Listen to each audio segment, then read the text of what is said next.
Hello Scorpio, and welcome to your Lunar Cycle Insight video for the period beginning with the new moon in Sagittarius on the 7th of December and culminating as we head into the new year towards the Capricorn New Moon solar eclipse in the first week of January. So this is a much quieter month than the ones that we've previously experienced. This is a time of kind of resting, of integration, of realigning with our purpose after all of the changes that we've been through. And that is particularly true for you Scorpios, because we begin this month with Venus moving back into your sign the day after Mercury does the same. So on the 1st of December, Mercury retrograded back into the final degrees of Scorpio, back to 27 degrees where he stationed direct on the 6th of December, just before the new moon. On the 2nd of December, Venus also crossed the threshold from Libra back into Scorpio. So these planets are now lingering around the same degrees that they were during October before the retrograde started. So as they recover old ground in your sign, you will be able to start to see some of the rewards for all of the hard work you've been doing, particularly with the Venus retrograde. All of those changes around your relationships, your self-worth, your self-esteem, your resources now can begin to take root as Venus moves back through your sign up until the 7th of January 2019, when she will come into Sagittarius. And we have Mercury doing the same thing. You know, he entered his retrograde shadow in the last few days of October in your sign, in trine to the North Node and Chiron, the North Node in Cancer and Chiron in Pisces. And as he passes back through these final degrees of your sign before heading back into Sagittarius on the 12th of December, he reactivates this trine, which moves through the first with Mercury himself, Chiron in Pisces in your 5th house, and the North Node in your 9th house. So this is a time when you may feel some deep inspiration, some really deep, watery, creative vibes coming through for you. This can be a time of great psychic activation when your intuition feels even more heightened than usual. We know that you are the sign that already sees below the depths, Scorpio, and this energy can enhance that even further. So this is a time when some really profound truths may be revealed for you. And my cat agrees. She's come to join us for this reading. So this is a time when some deep truths can be revealed. So more old psychological stuff can come to the surface. And you may be feeling a drive to be more productive, more creative, more assertive in bringing your dreams out into the world at this time, because we also have the new moon, the sun and Jupiter in your 2nd house of grounding your resources. Yet this trine to Chiron in the node can reveal where we might not feel still quite good enough, where we're still feeling a little bit insecure around our gifts and our offerings. So this trine can really illuminate the areas that we still need to work on, where we still need to purify as these signs move through their respective, as these planets Venus and Mercury move through their respective retrograde shadows as well. So it's a time when we're still kind of gently letting go, we're still reintegrating, but there's also a great potential for new beginnings as well. It's like some cycles come to a close, yet some new things are being born, and everything is a little bit mysterious, a little bit confusing, because there's a lot of Neptune energy this month as well, and your ruler Mars, your ancient ruler, will be conjunct Neptune around the time of the new moon as well. So for the few days preceding and a few days after the 7th of December, your ruler Mars is going to be in conjunction with foggy Neptune, which can be a little bit disorientating. You know, we might need to spend those days in rest, you know, in allowing ourselves to just move slowly as we're kind of weaving in between realities. But a new creative cycle is beginning as this conjunction takes place in your 5th house. So with the new moon in your 2nd house of resources and finances, alongside Jupiter, who we know moved into this space of your birth chart last month. We talked a lot about that in the previous video. This is a time when you may feel inspired to seed new ideas, seed new dreams, seed new visions around how you can work with Jupiter to enhance your finances, to enhance your prosperity over the coming 12-month cycle as he moves through this house of your birth chart until next December. So this is a time when you may feel drawn to beginning new projects that will eventually harvest fruit and create more financial solidity and security. But again, this house makes us think about the issues of self-worth. So there may be some old issues rising that we need to face and integrate before we can fully step into manifesting what we are desiring. The moon will be square to that Neptune Mars conjunction in your 5th house.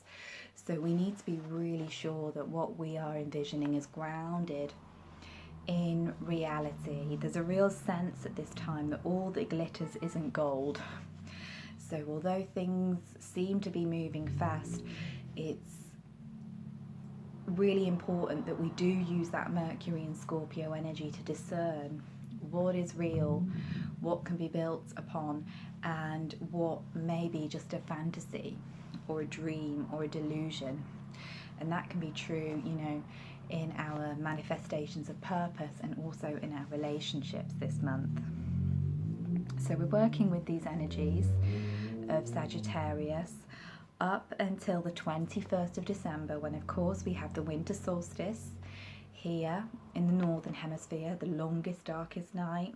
And in the southern hemisphere, for those of you who are watching over there, you are approaching the summer solstice, Letha, the emotional, energetic peak of the year. From that moment on, everything will start to decline as you descend into autumn. So the solstice, like the equinoxes, is always a shifting point wherever we are in the world as we move from one half of the year to the next. So for you, Scorpio, this means that the sun will move into your 3rd house. And as the sun moves into Capricorn this month, for us all, he'll be there for 4 weeks, you know, till mid-January. So he is going to be moving through this space of your birth chart, and he's going to be highlighting the lessons that we have been learning as Saturn moves through this house, this 3rd house, as Pluto has been moving through this 3rd house, and the south node of release entered this house as well last month. So wherever Capricorn is in our chart, we are undergoing a deep, deep, deep transformational process. And the sun and the upcoming eclipse season is going to highlight and expand the karmic lessons of this space. So as we move into January, move through Christmas, it's a good idea to pay attention to what is rising up in your consciousness around 3rd house themes, which are communication, writing, speaking, teaching, networking. It's the throat chakra house, the Gemini house. So this can be about how we network, how we interact with others, with our acquaintances. It can be about friendships. It can also be about the internet in a similar way to the 11th house. It can be about the web that we're weaving and creating. And on the deepest level, it's about how we're communicating our truth. And this is particularly a theme as the day after solstice, we have a full moon in Cancer, obviously opposing the sun at 0 degrees from your 9th house, the house of Sagittarius, the house of higher truth, of purpose, of destiny. So this can really highlight what we believe to be true and how we're sharing our truths with the world. You know, perhaps there's some need to let go of the collective beliefs and what other people do and how other people manifest their dreams and goals, and look at, you know, what is deep and meaningful and true to you. Think about the words you speak and write and how they are weaving and creating your reality. Think about your belief systems. You know, we think of the 3rd house, we think of the neurological pathways of the brain and how we can actually rewire them by changing our thoughts. This is an energy of words are spells, words are magic. So what are you calling forth during this period? How are you talking to others? How are you talking to yourself? And this can be an area of learning for you, Scorpio, because sometimes you can be a very secretive sign. So this can really also call you to express your emotional truths as well. Cancer is a very emotional, expressive sign, of course, the opposite of Capricorn. So we're looking at how we can have those conversations that we need to have. And of course, this is around the festive period, so this can be reflected in our relationships with our family, with the people that we're close to. Perhaps we need to really stand up in our truth and be who we truly are, despite what they would like us to be, as we move through the Yule season this year. So that's the full moon in the 22nd, on the 22nd of December. Then as we head to the new year, we're looking at Mars finally moving into Aries, your ancient ruler. So of course his movements are so significant to you, as I said at the beginning of the reading. He's been moving through Aquarius, you know, he's been retrograding in Aquarius. He's been swimming through Pisces, he's been conjuncting Neptune, and for Mars-ruled people, this can make us a little bit unproductive. This can make us a little bit less driven than we are usually. So as Mars comes back into his other sign of rulership, Aries, on the 1st of January, this can be a time when we really you know, the New Year cycle really begins with a bang, and we really feel fired up to move forward, to take charge, to build. You know, we've got the Sun in Capricorn, Mars in Aries, we're building, we're planting seeds, we're thinking about the next cycle and how it's going to unfold and how we can manifest. You know, Mars is going to be trining Sagittarius on his journey through Aries. Venus is going to come into Sagittarius, so there's a whole load of fire energy, which is so needed after these months of kind of, this month of Neptunian spacing, you know, disintegration, dissolution. And Mars will be entering your 6th house, Scorpio. So this is really interesting because the 6th house is the house of productivity. It's the Virgo house. So when Mars moves through here, particularly in his home sign, we can think about really tending to the details, tending to the day-to-day practical mundane things that will help us bring those higher Sagittarian, Neptunian dreams and visions that we've been receiving into being. This is a time when we can really think about taking action. And also it's the house of purification, which may also well be needed after the Neptune vibes, because Neptune can, and Sagittarius can make us a little bit over indulgent at times. So we can really use this time to detoxify, to clear the clutter, to shed the old, you know, paving the way for us to set our intentions at the Capricorn New Moon, which is always the moon of seeding, the moon of anchoring, the moon of allowing us to practically earth and ground all of the ideas that we pick up during the dream time of Sagittarius each year. You know, for those of us in the northern hemisphere, the winter solstice is really a time of introversion, of incubation, of dreaming. It's where we receive the ideas and inspirations that can be manifested as we come through up towards the Capricorn New Moon, up to the festival of Imbolc on the 1st of February, and we can really start to actualize our pathway once again. So it's an interesting month of clearing up some old loose ends and also receiving some insight into where we might be heading next. For a little bit of extra guidance, I'm going to pick a tarot card this month just for a change. You know, I usually work with oracle cards in these readings, but as I'm doing them, we do have Mercury in Scorpio. We do have Venus in Scorpio. We are in the dark waters of prophecy, so we're going to use a tarot deck instead. And this one is the Glastonbury Tarot by Lisa Tenzin Dolma, and they have some beautiful imagery of the mythological characters of Glastonbury and the landscape of Glastonbury painted within them. So they can see Merlin the Magician. But let's pick a card for you, Scorpio, for the upcoming cycle.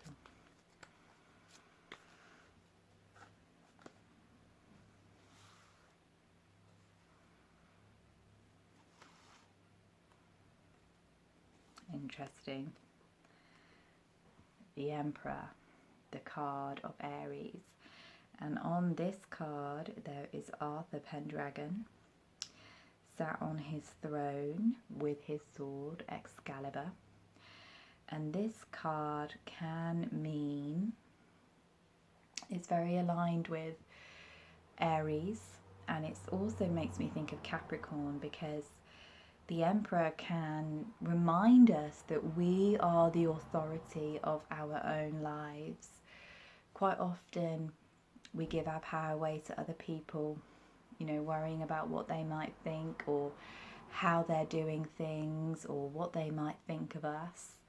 And the Emperor reminds us that it is up to us to take back our power, to forge a new, unique and original pathway as we head towards our goals. So this makes me think of the Aries energy that's coming up for you in the new year that I just discussed, Scorpio. So take back your power, call back your drive, your determination. Know who you are. That 3rd and 9th house axis that you're working with the Capricorn Cancer energies, the full moon, the eclipses, and you know where the nodes are transiting it for you for the next 18 months. It can really be about knowing and owning your truth, your unique truth. So what does that mean to you? How is your life out of alignment with your truth currently, and how can you bring it back in? How can you know who you are and what you desire? So thank you so much for listening to me, Scorpio. I'm wishing you a blessed lunar cycle and a blessed Yule season. If you wish to connect with me further, you can check the links below this video.